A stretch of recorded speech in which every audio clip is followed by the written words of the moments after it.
पूर्णमिदं पूर्णात् पूर्णमुदच्यते पूर्णस्य पूर्णमेवावशिष्यते। ॐ शान्ति शान्ति शान्ति। सर्ववेदान्त सिद्धान्त गोचरं तमगोचरं गोविन्दं परमानन्दं सद्गुरुं प्रणतोऽस्म्यहम्।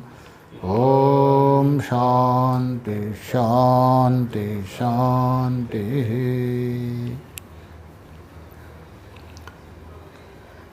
यहाँ तक विचार हुआ था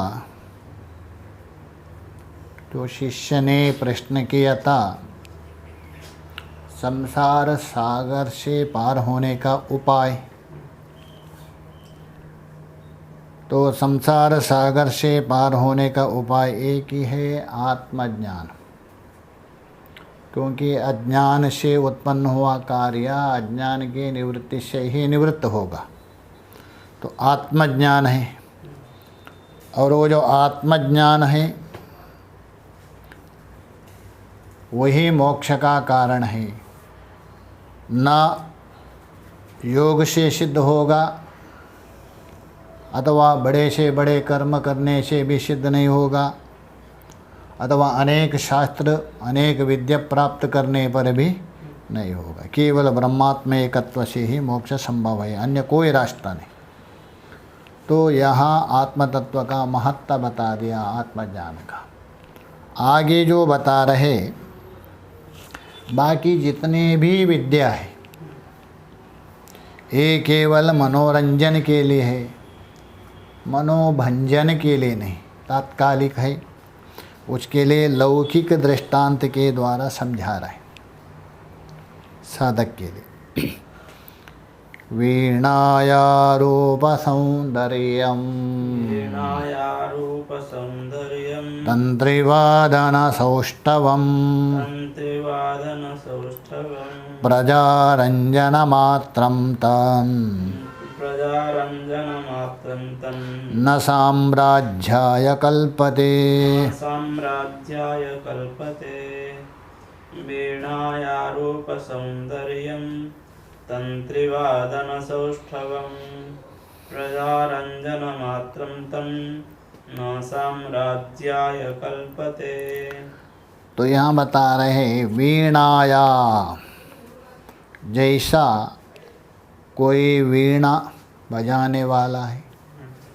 वीणा भी अलग अलग प्रकार मानते हैं। सरस्वती की वीणा अलग है, और तुम नारद की वीणा अलग है। भगवान जो शिव जी बजाते हैं वो अलग अलग माना है।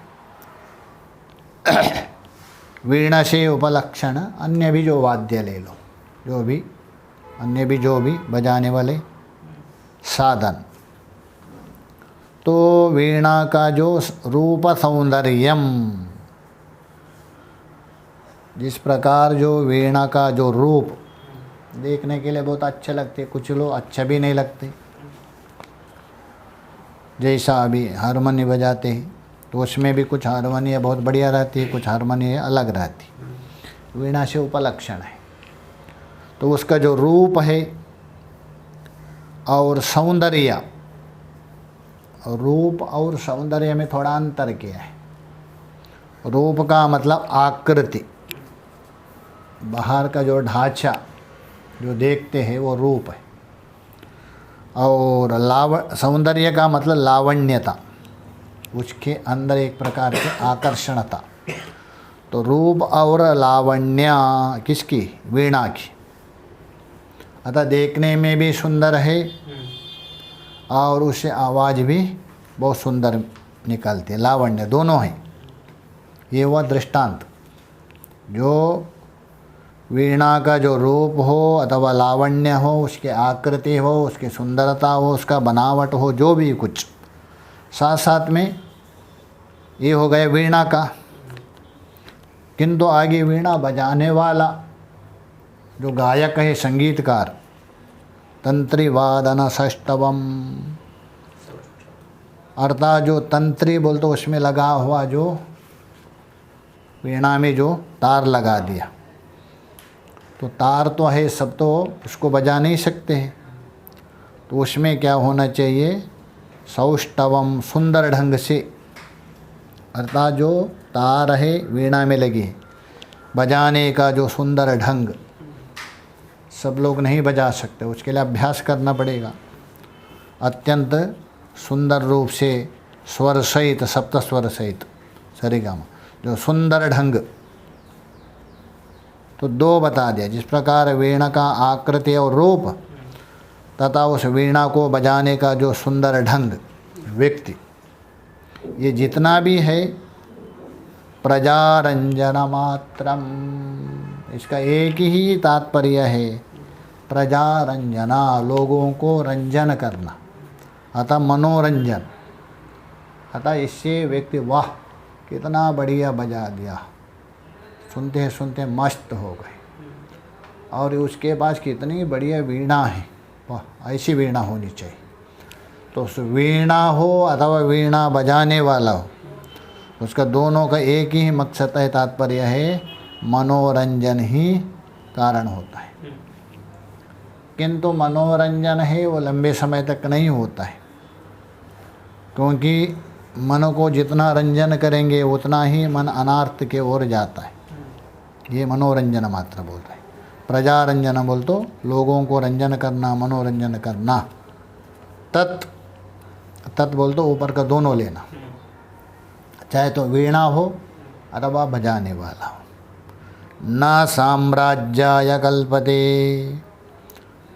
उससे सुंदर वीणा लावण्य युक्त है और बहुत सुंदर बजाने वाला भी हो, क्यों ना हो, उससे साम्राज्य मतलब बहुत बड़ा चक्रवर्ती राज्य, उसकी प्राप्ति नहीं हो सकती। थोड़ा पैसा मिलेंगे, ज़्यादा लोग कुछ हा करेंगे, उसका प्रशंसा करेंगे थोड़ा समय तक, किंतु ज़्यादा समय तक नहीं।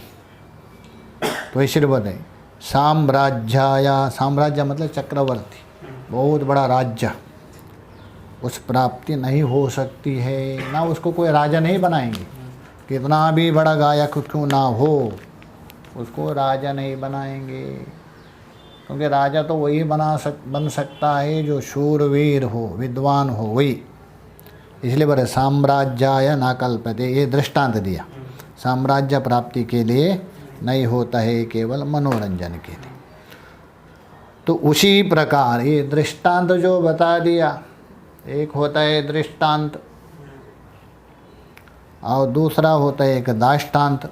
ये दृष्टांत के द्वारा आचार्य जी क्या समझाना चाह रहे हैं, दृष्टांत भी केवल दृष्टांत के लिए नहीं होना चाहिए। जैसे कोई कहानी सुनाते हैं, प्रवक्ता आदि कहानी जो सुना रहे, उस कहानी का एक तात्पर्य होता है, इस कहानी से क्या सुनाना चाहता है। पुराण है, पुराण में इतनी कहानी है, वो तो कहानी मात्र के लिए है, और उस कहानी सुनने से मिलेगा तो क्या, कुछ नहीं मिलेगा। थोड़े समय के लिए कहानी सुनते हुए आज चले गया, उस कहानी के द्वारा वो क्या समझाना चाह रहा है, ये आवश्यकता है, उसका सार है। तो इसलिए उसी प्रकार आगे बता रहे दाष्टांत। दृष्टांत होता है वादी प्रतिवादिता, वादी निर्णितार्थ।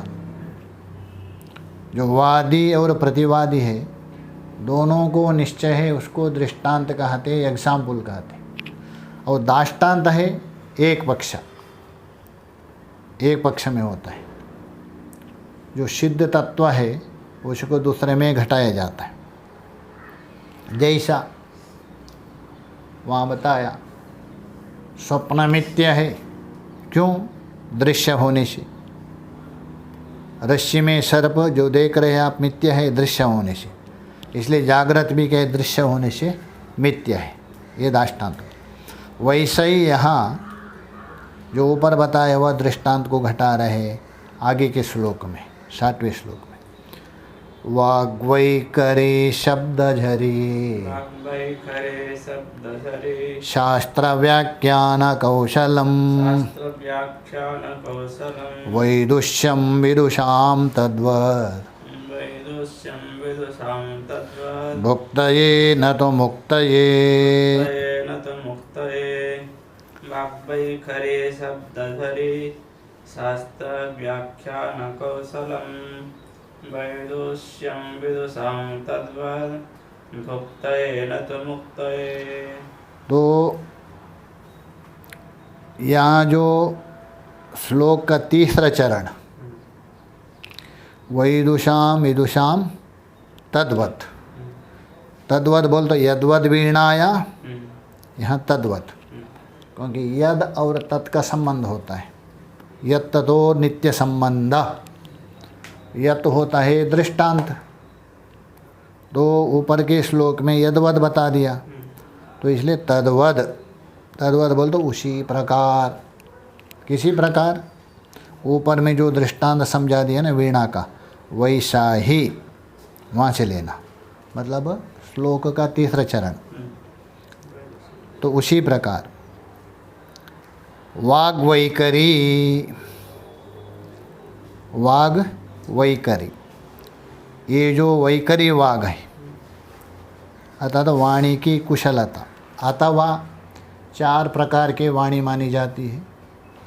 परा, पश्यन्ति, मध्यमा, वैखरी। परा जो है मूलाधार में स्थित है, उसको परा ब्रह्म स्वरूप माना है। और पश्यन्ति है आपका नाभि में मानते हैं, उसको वेदांत के अनुसार अंतर्यामी ईश्वर माना है। मध्यमा है आपके हृदय से कंठ तक, कंठ में मानते हैं, वो है आपका थोड़ी से अंकुरित हो गए हिरण्यगर्भ रूप है। और वैखरी मतलब जो हम लोग बोल रहे, बिखरी हुई जो अभी बोल रहे, ये वैखरी मानी जाती है वाणी का, मतलब बिखरी हुई, इस वाणी में कोई दम नहीं है। ऐसी जो वाणी में जो कुशलता, बढ़िया बोल रहे, मीठी मीठी आवाज़ से बोल रहे, गीता में बताया था, या इमाम पुष्पिताम वाचम प्रवदंती ही पंडिता करके। इसलिए हाँ वैखरी, वाग वैखरी अतः वाणी की कुशलता, वाणी की जो अत्यंत निपुणता। एक शब्द झरी, और एक होता है बोलते समय रुक रुक रुक करके बोलता है, और एक ऐसा बोलेंगे बिल्कुल धारा प्रवाह, धड़ धड़ बोलेंगे, धारावाहिक बोलना, वाह कितना बढ़िया बोलता है, रुकता भी नहीं। ऐसा शब्दों के झड़ी लगाना, झड़ी बोल तो शब्दों का झड़ी लगा रहे, तो धारावाहिक शब्दों का झड़ी लगाने वाला। और वो भी शब्दों की झड़ी ऐसी नहीं, अनाप शनाप नहीं है, शास्त्र व्याख्यान कौशलम, और शास्त्र की व्याख्या करने में इतना निपुण है, इतना निपुण है। कोई भी शास्त्र दे दो, उसकी व्याख्या करने में बहुत पंडित है वो, हर समय में शास्त्र में लगे रहता है, उसकी व्याख्या में कुशलता है। ये सब, और एक तो वाग वैखरी हो गई, दूसरा शब्द झरी, और तीसरा हो गया शास्त्र व्याख्या कौशल। चौथा है वैदुष्यम, वैदुष्य मतलब विद्वत्ता, पांडित्य, 4 हो गया। ये सब विदुषाम, विदुषाम बोलते विद्वानों की, ये जो विद्वान है उनकी। तद्वद भुक्तये, तद्वद बोलते जैसे वीणादि बजाने से केवल भोग ही मिलेगा, उसको धन ही मिलेगा, कुछ प्रशंसा मिलेगा, किंतु साम्राज्य नहीं मिले। उसी प्रकार यहाँ भी भुक्तये, भोग खूब मिलेगा, उसके पास बड़े बड़े लोग आएंगे और उसको प्रशंसा करेंगे, उसको गुणगान करेंगे, क्योंकि उनमें वाग वैखरी है, वाणी में कुशलता है बोलने की, और ऐसा बोलेंगे बिल्कुल दूसरे को सम्मोहित करेंगे, और शब्द शास्त्र का विषय ऐसा समझा देंगे, और विद्वत्ता भी। ये सारे विद्वानों का किसके लिए? भुक्तये, भुक्तये मतलब वो आपको भोग देगा। कैसा भोग देंगे?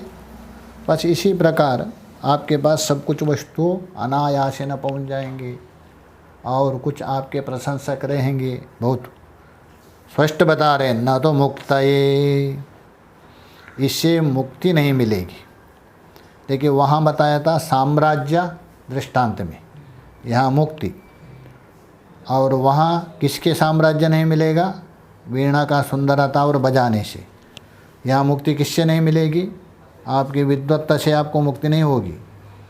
वाणी की कुशलता है, चालाकी है, उससे नहीं होगी। शास्त्र जानने से भी बहुत कुछ, उससे भी मुक्ति नहीं होगी। भोग भले मिलेगा आपको, स्पष्ट बोल रहे हैं ना तो मुक्तये, मुक्ति कभी नहीं होगा। अच्छा मुक्ति किससे होगा?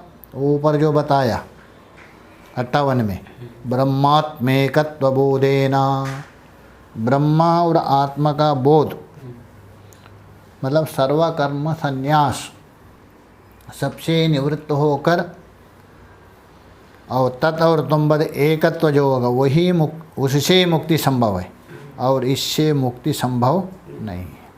ये बंधन का ही कारण हो सकता है, इसलिए न तो मुक्त है। तो उसके बाद आगे बता रहे,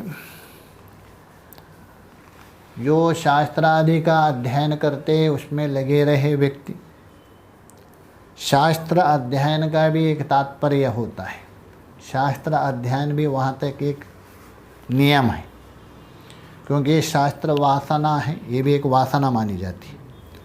किंतु अपेक्षाकृत ठीक है ये भी, क्योंकि वासना का विभाजन किया है, आत्मवासना और अनात्म वासना। एक आत्मा की वासना मतलब आत्मा का निरंतर चिंतन, आत्मा वासना, वो आत्मा वासना होनी चाहिए। और एक अनात्म वासना, अनात्म वासना को भी दो भेद किया है, शुभ और अशुभ, अशुभ वासना और शुभ वासना। अशुभ वासना का मतलब है देह वासना और लोक वासना, शरीर को लेकर और लोक को लेकर इधर उधर जो अन्य कर्म आदि जितना भी है, ये सब अशुभ वासना है। और अनात्मा में शुभ वासना है, शास्त्र का चिंतन, ये शुभ वासना है। तो अनात्मा में दो हो गए, एक शुभ और अशुभ। तो अशुभ भी दो हो गया, देह और लोक। तो शुभ वासना हो गई शास्त्र वासना, उस शास्त्र वासना के द्वारा अशुभ वासना को आपने हटा दिया। उसके बाद आपके पास अनात्मा में शुभ वासना बची है, तो उसको भी त्यागना पड़ेगा। वो भी सफल तभी होगा उस आत्म तत्व को जानने से, आत्मवासना बनने से। यदि आत्मवासना नहीं बनी, अब कितने भी शास्त्र अध्ययन किया, शुभ वासना होने पर भी उसकी कोई प्रयोजन। इसलिए शास्त्र की एक सीमा होती। काशी वाले स्वामी जी के गुरु थे बड़े, अंततः सारा शास्त्र को उन्होंने रख दिया था, प्रणाम करते थे। तो इसलिए शास्त्र वासना का भी एक सीमा होती है। बस उसके बाद उस शास्त्र में बताया हुआ तत्व का अनुसंधान करना है, पहले उसको ग्रहण करना है। इसलिए बता रहे आगे के श्लोक में 61वें, अविज्ञाते परे तत्वे विज्ञाते परे तत्वे शास्त्रादीतिस्तु निष्फला, शास्त्राधीतिस्तु निष्फला विज्ञातेऽपि परे तत्वे ज्ञातेऽपि परे तत्वे शास्त्राधीतिस्तु निष्फला। शास्त्राधीतिस्तु निष्फला। अविज्ञाते परे तत्वे शास्त्राधीतिस्तु निष्फला। विज्ञातेऽपि परे तत्वे शास्त्राधीतिस्तु निष्फला। परे तत्वे वह लेना, तत्वे, तत्वे मतलब यथार्थता। तत्व का अर्थ होता है यथार्थ, जो वस्तु जैसा है वैसे ही समझना, उसी का नाम है तत्व। तो इसलिए यहाँ परे विशेषण इसलिए दिया है, एक अपर तत्व होता है, एक परतत्व होता है। जैसा अपरा हो गया कार्य ब्रह्म, उपाधि विशिष्ट, वो भी तत्व है।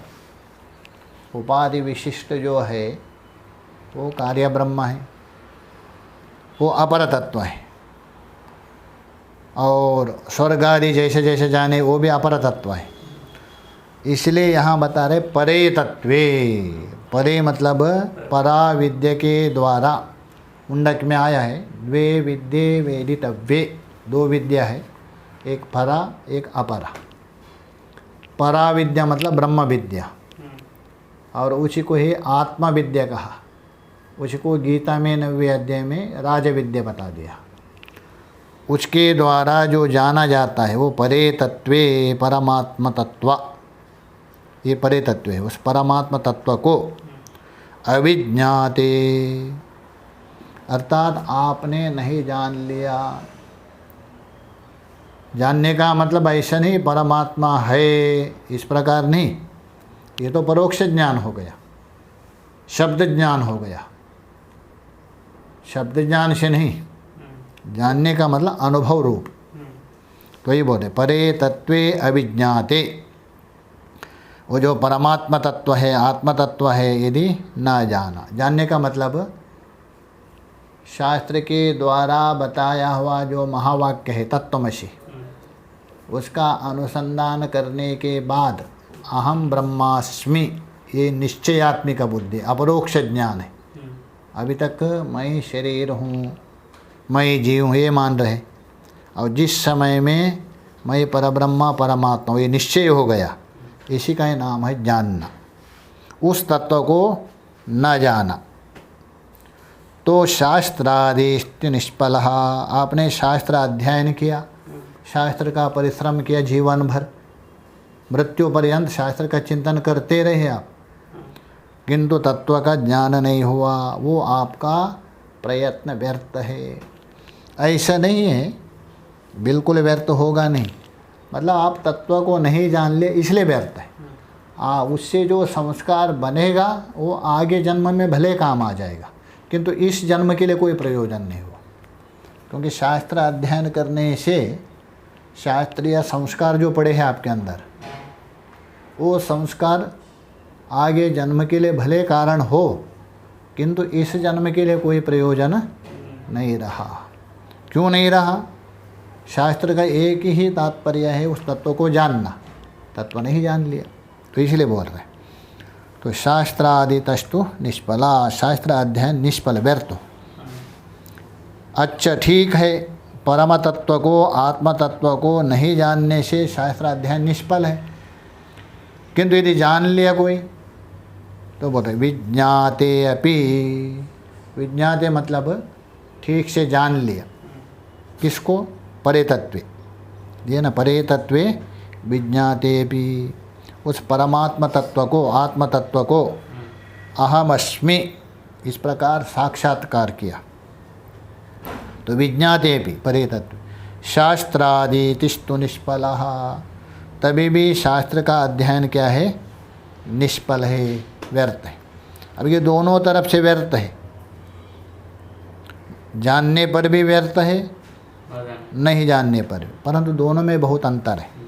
जैसा एक नौका में आप बैठे हैं, पार नहीं पहुंच गए, वो नौका क्या बेकार है, और एक पार पहुंच गया, उसके बाद भी नौका व्यर्थ है। वैसा ही तत्व को जान लिया, उसके बाद शास्त्र व्यर्थ हो रहा है सफल होकर, और शास्त्र का अध्ययन किया, तत्व को नहीं जान लिया, वो अपना प्रयत्न व्यर्थ होगा।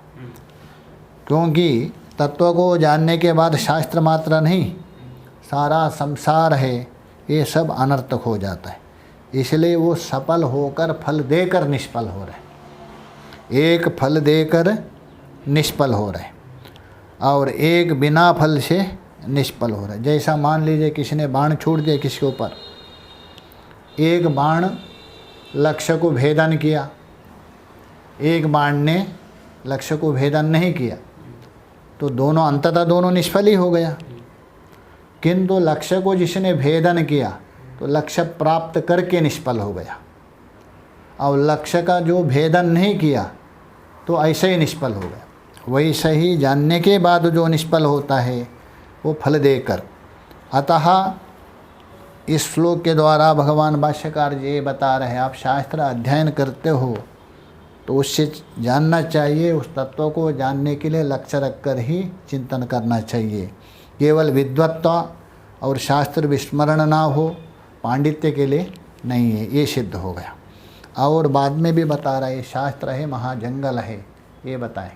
ओम पूर्णमदः पूर्णमिदं पूर्णात् पूर्णमुदच्यते पूर्णस्य पूर्णमादाय पूर्णमेवावशिष्यते। ओम शांति शांति शांति। शंकरं शंकराचार्यं केशवं बादराय सूत्रभाष्यकृतो वन्दे भगवन्तौ पुनः पुनः। ईश्वरो गुरुरात्मेति मूर्तिभेदविभागिने व्योमवद्व्याप्तदेहाय दक्षिणामूर्तये नमः। ओम शांति शांति शांति।